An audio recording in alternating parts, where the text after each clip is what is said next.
Independent ডিজিটালে স্বাগতম।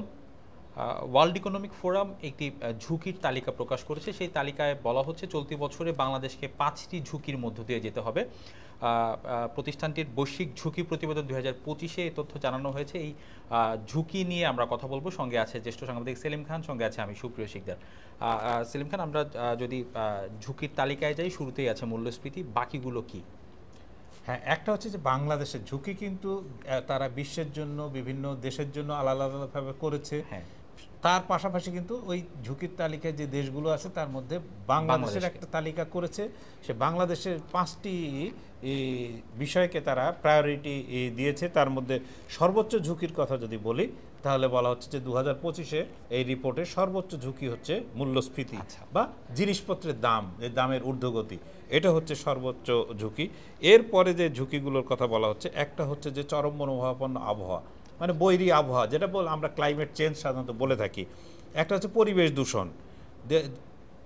4 নম্বরে বলা হচ্ছে বেকারত্ব, অর্থনৈতিক সুযোগের অভাব, মানে মানুষের জন্য কাজের সংস্থান কমছে। অর্থনৈতিক নিম্নমুখিতা, মানে অর্থনীতি ডাউন ট্রেন্ড, যেটা আমরা বলি যে অর্থনীতির যে ডাউন ট্রেন্ড বা নিম্নমুখী হওয়া, এই 5টি কারণকে তারা বাংলাদেশের জন্য চিহ্নিত করেছে। এই চিহ্নিত করার মধ্যে আপনি যদি একটু দেখেন যে বৈরী আবহাওয়া বা জলবায়ু পরিবর্তন, এই একটি বিষয় বাদ বাকি সবগুলোই কিন্তু আমাদের নিয়ন্ত্রণে। আচ্ছা, যদি বলি মূল্যস্ফীতি, যদি বলি দূষণ, যদি বলি বেকারত্ব, যদি আমরা বলি অর্থনৈতিক স্লোডাউন বা ডিক্লাইন হওয়া বা নিম্নমুখিতা, যেটাই বলি না কেন, এগুলো কিন্তু মানে আমরা যারা এদেশের মানুষ, এদেশে যারা ক্ষমতায় আছেন, তারাই কিন্তু এটা নিয়ন্ত্রণ করতে পারেন, মানে নিয়ন্ত্রণ করা সম্ভব। যে ঝুঁকিগুলো, তাহলে এই ঝুঁকিগুলো কিন্তু আমাদের থাকতো না যদি আমাদের শাসকেরা ঠিকভাবে সব জিনিসগুলো চালাতে পারতেন বা কাজ করতে পারতেন। মানে কয়েকটা ঝুঁকি হচ্ছে একেবারেই ম্যানমেড, মানে আমাদেরই তৈরি, আর একটা ঝুঁকি যেটা জলবায়ু পরিবেশগত, সেটা আসলে ওয়ার্ল্ড ওয়াইড কারণ আছে, না কারো হাতে নিশ্চয়ই আছে, সেটা সারা বিশ্বের মানুষই এর জন্য কম বেশি দায়ী। এর জন্য বড় উন্নত দেশগুলো অনেক বেশি দায়ী, আর যারা আমাদের মতো ছোটখাটো দেশ তাদের দায় কম, কিন্তু তাদের ভুগতে হচ্ছে অনেক বেশি। আচ্ছা সেলিম খান, এই যে ওয়ার্ল্ড ইকোনমিক ফোরাম বাংলাদেশের জন্য যে 5টি ঝুঁকির কথা বললো, এই ঝুঁকিটা তারা কিভাবে নির্ধারণ করলো? ওয়ার্ল্ড ইকোনমিক ফোরাম, প্রথমে মনে রাখতে হবে যে ওয়ার্ল্ড ইকোনমিক ফোরাম তৈরি হয়েছিল 1971 সালে 24শে জানুয়ারি, তো প্রায় 53 বছর তাদের হতে চলল। তো ওয়ার্ল্ড ইকোনমিক ফোরাম আসলে কিন্তু একটা এনজিও, একটা ইন্টারন্যাশনাল এনজিও। এর বাইরে কিন্তু এই যে বিশ্ব ব্যাংক বা আপনি IMF বা ADB এই ধরনের কিন্তু কোনো প্রতিষ্ঠান না। আচ্ছা, এটা একটা এনজিও মতো। এখানে সব পোয়াশ, মানে সুইজারল্যান্ডে তৈরি হয়েছিল, তো একটা পোয়াশ ক্লাব মেম্বাররা আছেন, যেখানে বড় বড় ব্যবসায়ী প্রতিষ্ঠান, বিভিন্ন কর্পোরেট হাউস, সেখানে তাদের মেম্বার, এবং তারা প্রায় 1000-এর বেশি এই ধরনের মেম্বার আছেন। তাদের চাঁদাতেই এটা চলে, এবং একটা বৈশ্বিক সম্মেলন এরা আয়োজন করে থাকে। এরা যেটা করেন সেটা হচ্ছে যে দেশগুলোর জন্য ঝুঁকি বা যে দেশগুলোকে তারা সেবা নির্বাচন করেন, তার আগে তাদের অনেক বিশেষজ্ঞ প্যানেল আছে। তার আগে ঝুঁকিগুলো মানে ঠিক করেন যে কোন কোন ঝুঁকিগুলো আছে। এরপরে তারা আবার ওই সংশ্লিষ্ট দেশের বিশেষজ্ঞদের কাছে পাঠান যে এই ঝুঁকিগুলোর মধ্যে কোনগুলোকে তারা প্রায়োরিটাইজ করছেন, মানে কোনটা 1 নম্বরে হবে, কোনটা 2 নম্বরে হবে, কোনটা 3 নম্বরে হবে। তো সেই রকমভাবেই কিন্তু প্রত্যেকটি দেশের জন্য ঝুঁকির তালিকা তৈরি হয়েছে, এবং বৈশ্বিকভাবে যে ঝুঁকির তালিকা সেটিও কিন্তু তৈরি হয়েছে এই একইভাবে। সেলিম খান, আমরা দেখছিলাম যে শুরুতেই মূল্যস্ফীতি, যখন আন্তর্জাতিকভাবেও বলা হচ্ছে আমাদের দেশে ঝুঁকির মধ্যে একদম শীর্ষে মূল্যস্ফীতি, তখনই আমরা দেখলাম আমাদের সরকারের তরফ থেকে শতাধিক পণ্যে ভ্যাট বাড়ানো হলো, ট্যাক্স বাড়ানো হলো। মূল্যস্ফীতি কিভাবে নিয়ন্ত্রণ করা সম্ভব? মূল্যস্ফীতি তো আপনি তো আরো বাড়িয়ে দিলেন। আপনি যে ভ্যাট, মানে 200%, 300% ভ্যাট বাড়িয়ে দিয়ে জিনিসপত্রের দাম বেড়ে গেল, এর ফলে মানুষের ব্যয় বেড়ে গেল, তাহলে তো মূল্যস্ফীতি তার যুক্ত হয়ে গেল।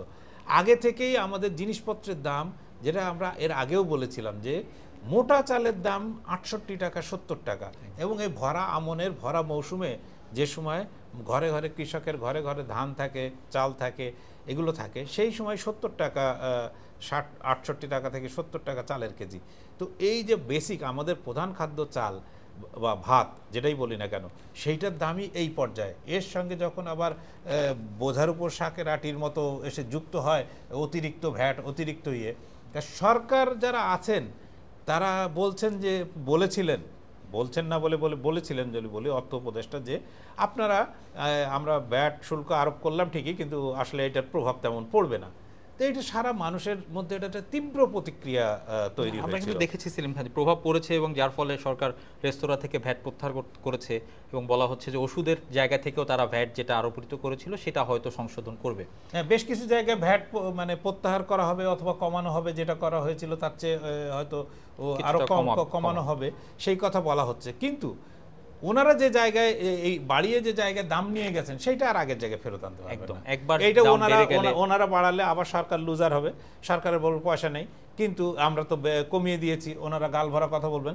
কিন্তু মানুষ যে ইতিমধ্যে যে ভ্যাট বাড়ানোর এফেক্ট যে সাধারণ মানুষের উপর পড়তে শুরু করেছে, সেই জায়গা থেকে তাকে ফিরে আসা আর কোনো সম্ভাবনা কিন্তু নেই। সেলিম খান, সবশেষ হিসাব যদি আমি ভুল না করি যে মূল্যস্ফীতি এখন 10.89%।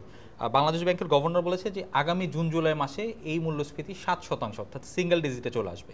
এটা কি সম্ভব? কিভাবে দেখেন, একবার ডবল ডিজিটে চলে আসে নিশ্চয়ই সম্ভব, যদি ভালো ব্যবস্থা, যদি ঠিকঠাক মানে যে ব্যবস্থা দরকার অর্থনীতিকে ঠিক করার জন্য যে উপযুক্ত ব্যবস্থা করা দরকার সেই ব্যবস্থা যদি নেওয়া হয়, তাহলে এটা একেবারে অসম্ভব এটা আমি মনে করি না। আচ্ছা, কারণ আগামী জুন জুলাই মাসে তাদের কিন্তু 1 বছর হয়ে যাবে। তো আপনি যদি শ্রীলঙ্কার দিকে তাকান তাহলে দেখবেন যে শ্রীলঙ্কাও কিন্তু একইভাবে মানে আর্থিক সমস্যায় পড়েছিল এবং তারা কিন্তু আপনার সেই জায়গা থেকে কাটিয়ে ওঠেনি, শুধু তাদের মূল্যস্ফীতি মানে নেগেটিভ চলে গেছে। তার মানে জিনিসপত্রের দাম কমেছে বলা যায়। তো এই অবস্থায় না যেতে পারার কোনো কারণ নেই। কিন্তু আমরা যদি শুধুমাত্র বড় বড় বুলি ঝাড়তে থাকি আর কথা বলতে থাকি, ব্যবস্থার জায়গায় যদি আমরা যে ব্যবস্থা নেওয়া দরকার সেই ব্যবস্থা যদি না নিই, তাহলে আমরা যে জায়গায় ছিলাম সেই জায়গায় থাকবো। আচ্ছা সেলিম খান, আমরা যদি আবার এই ছাত্র আন্দোলনের দিকেই বারবার প্রসঙ্গ চলে যায়, আলোচিত ঘটনা বাংলাদেশের জন্য ছাত্র আন্দোলনের শুরুটা যদি আমরা দেখি যে বেকারত্ব কাটানোর জন্য, অর্থাৎ চাকরিতে প্রবেশের জন্য কোনো বৈষম্য যেন না থাকে, কোটা যেন না থাকে, সেটা নিয়ে মূলত আন্দোলনের সূত্রপাত। সেই জায়গাটায় বেকারত্ব একটি ঝুঁকি বলেছে ওয়ার্ল্ড ইকোনমিক ফোরাম। সরকার এই আন্দোলনের পরে বেকারত্ব ঘোচানোর জন্য কি কি পদক্ষেপ নিয়েছে?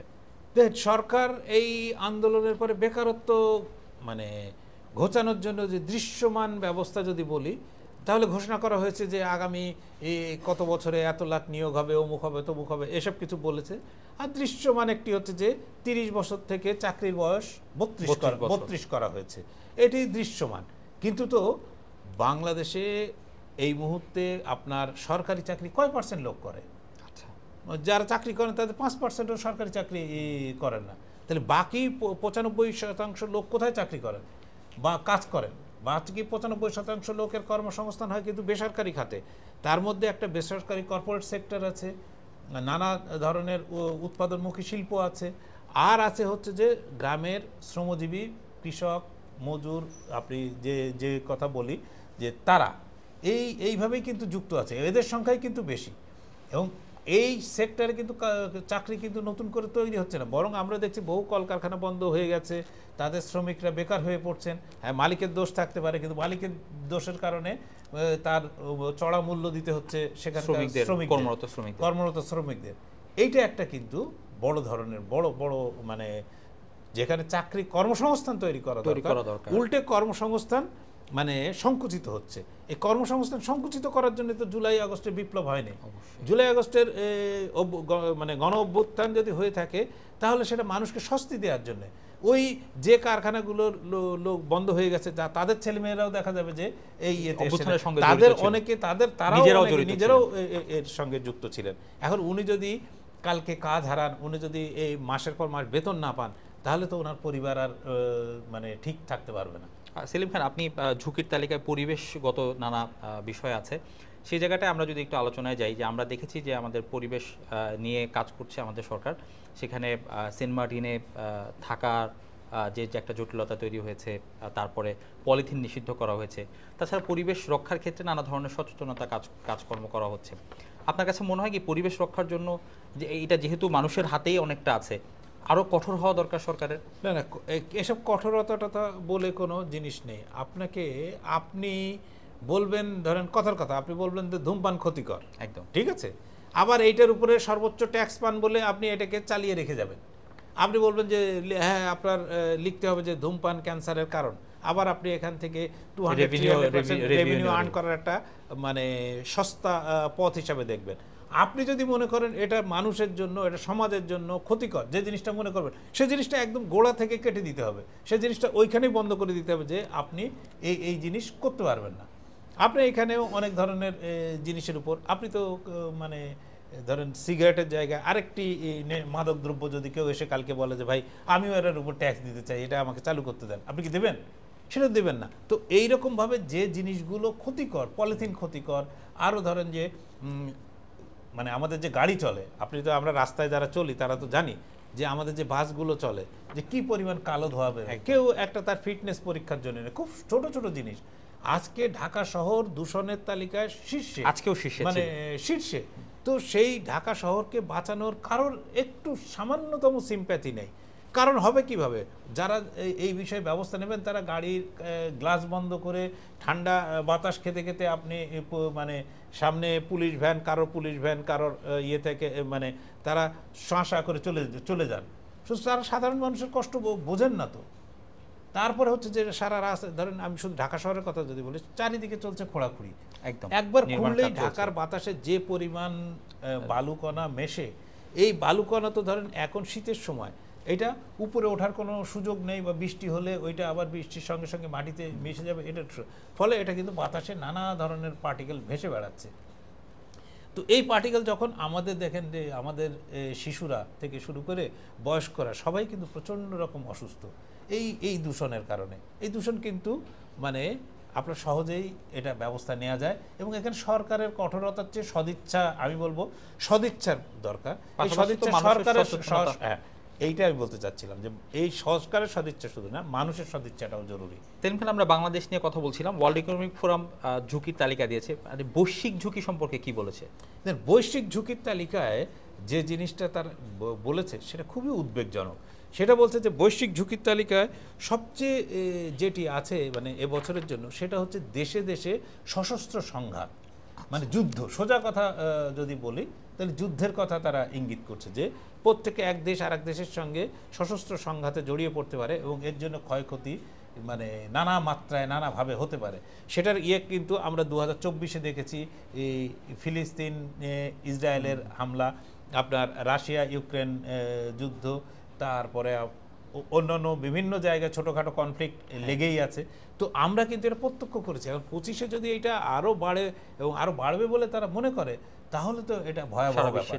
আর এর সঙ্গে তো ধরেন ক্লাইমেট চেঞ্জ সহ নানা অন্যান্য ইস্যুগুলো কিন্তু থাকছেই, এগুলো কিন্তু যাচ্ছে না। এবং ধরেন ট্রাম্পও এই মিটিংয়ে যোগ দিবেন, বলা হচ্ছে যে 20 তারিখে তিনি শপথ নেবেন, 23 তারিখে এই আসলে দাভোসে যে সম্মেলন হবে সেই সম্মেলনটা 20 থেকে 24। আমাদের প্রধান উপদেষ্টা ডক্টর মোহাম্মদ ইউনূসও উনিও যাচ্ছেন, উনি 21 তারিখে যাবেন, উনিও এই সম্মেলনে যোগ দেবেন। তো এরকম নানা অনেক বিশ্বের বড় বড় নেতা, রাষ্ট্রপ্রধান, সরকার প্রধান, ব্যবসায়ী, তারপরে ধরেন শিক্ষাবিদ, অনেক শ্রেণী পেশার মানুষ কিন্তু এই সম্মেলনে যোগ দেন এবং তারা বক্তব্য রাখেন। তো তারা যে এই ঝুঁকিগুলো, আমাদের এইটা বলার উদ্দেশ্যই হচ্ছে এটা, যে ঝুঁকিগুলো কিন্তু নির্ধারিত। এই ঝুঁকিগুলো থেকে বিশ্বকে কীভাবে মুক্ত করা যাবে সেই পথ যদি তারা বাতলে না দেন, তাহলে আসলে এই ধরনের মিটিং করে এটা একটা সাংবাৎসরিক একটা মিলন মেলা ছাড়া আর কিছু হওয়ার নেই। ধন্যবাদ সেলিম খান। দর্শক, আজ এ পর্যন্তই। দেশ বিদেশের যে কোনো খবর জানতে চোখ রাখুন ইন্ডিপেন্ডেন্ট ডিজিটালে। ভিজিট করুন itbbd.com।